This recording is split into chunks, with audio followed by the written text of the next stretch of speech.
नमस्कार दोस्तों, मैं रामचंद्र सुतार आप सभी का हमारे यूट्यूब चैनल हमारी क्लास 2.0 में हार्दिक स्वागत करता हूँ। आज राजस्थान इतिहास के कल के बीच में छोड़े गए आज हम टॉपिक को आगे लेकर चलेंगे, जहाँ हम कल आर्य सभ्यता पढ़ रहे थे। आर्य सभ्यता में कल हमने आर्य सभ्यता की स्थिति विस्तार के बारे में जाना, उत्खनन के बारे में जाना। आज हम जानेंगे आर्य की विशेषताएं और आर्य सभ्यता से प्राप्त वस्तुएं। दोस्तों, सभ्यताएं बहुत सी विशेषताएं लेकर आती है, बहुत सी वस्तुएं लेकर आती है, तो आज हम उसी के बारे में बात करने जा रहे हैं। अगर आपने अभी तक हमारे यूट्यूब चैनल को सब्सक्राइब नहीं किया है तो कीजिए, लाइक कीजिए वीडियो को और जल्दी से जल्दी शेयर कीजिए, ताकि और भी लोगों को, जो भी राजस्थान पुलिस, पटवारी जो भी तैयारी कर रहे हैं, उनको लाभ हो। तो आज हम बात करेंगे राजस्थान आर्य सभ्यता की विशेषताओं के बारे में।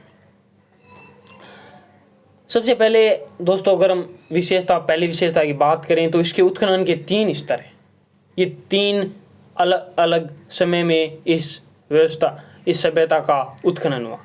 बात करें हम प्रथम स्तर की, तो यहाँ दोस्तों प्रथम स्तर में स्टैफिक पत्थरों की अधिकता मिली है। स्टैफिक पत्थरों की अधिकता मिली है, जो ज़्यादातर औजार बनाने और उपकरण बनाने के काम आते थे। अब दूसरे स्तर पर चलते हैं, तो दूसरे स्तर में दोस्तों लोह, कांस्य और तांबे के उपकरण मिले हैं। लोह, कांस्य और तांबे के उपकरण मिले हैं दोस्तों। बात हम तीसरे स्तर की करते हैं, तो यहाँ मर्द भांड के प्रमाण मिलते हैं दोस्तों। मिट्टी के बने बर्तन मिलते हैं दोस्तों, जिन्हें मर्द भांड कहा जाता है, तो वो अधिकतम मिलते हैं। सर्वप्रथम दोस्तों इस सभ्यता का ज्ञान आहड़ नामक स्थान के पास से एक छोटे से उत्खनन निर्माण कार्य के द्वारा इस सभ्यता का पता चला हमें। अब इनके मकानों की बात करें तो आर्य सभ्यता के मकान कच्ची ईंटों से निर्मित हैं और ज़्यादातर मकान आयताकार आकृति में मिले हैं। लगभग जो मकान है वो आयताकार रूप में मिले हैं। और यहाँ दोस्तों सामूहिक भोजन की व्यवस्था के प्रमाण मिले हैं। सामूहिक भोजन की व्यवस्था के साक्ष्य या अवशेष इस बात से मिले हैं कि यहाँ एक मकान में एक से अधिक चूल्हे मिले हैं, जिससे इस बात से पता लगाया जा सकता है कि यहाँ सामूहिक भोजन की व्यवस्था थी। ज़्यादा परिवार एक साथ खाना बनाते थे, ज़्यादा समाज एक साथ खाना बनाता था।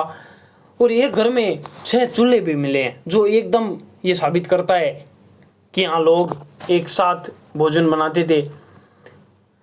यहाँ पर दोस्तों एक बिना हत्थे का जल पात्र मिला है, जैसे गिलास होता है, बड़ा जल पात्र मिला है।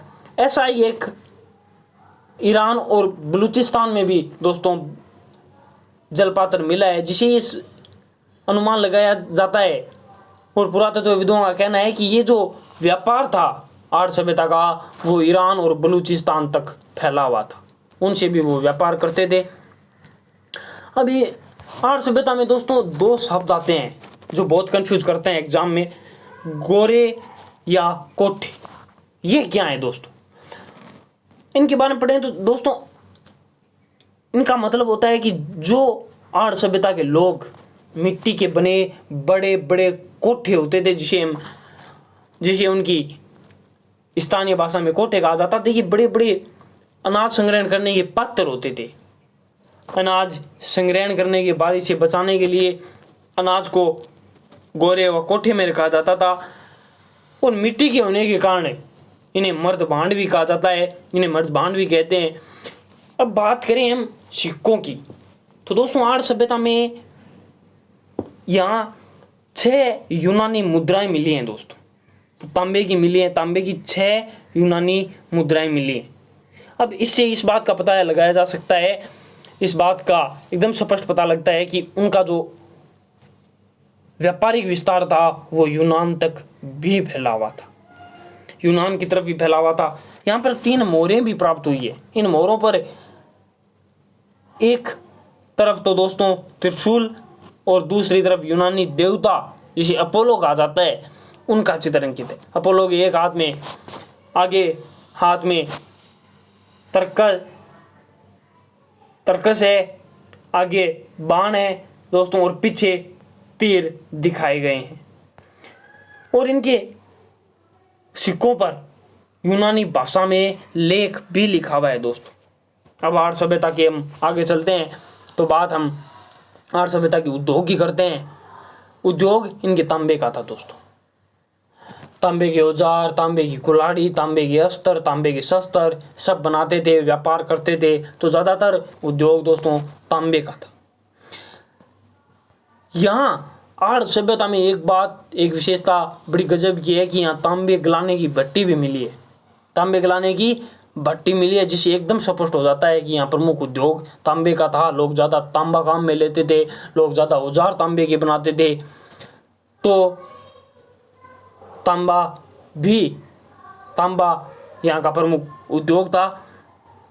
यहाँ पर दोस्तों एक बात और कंफ्यूज करती है कि यहाँ पर बेल की आकृति मिली है।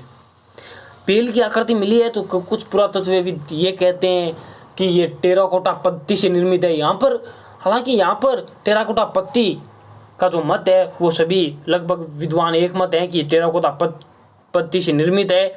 और कुछ इसे बनासियल बुल की भी संज्ञा देते हैं। इस बैल की आकृति को बनासियल बुल, दोस्तों याद रखिएगा, बनासियल बुल की भी संज्ञा देते हैं।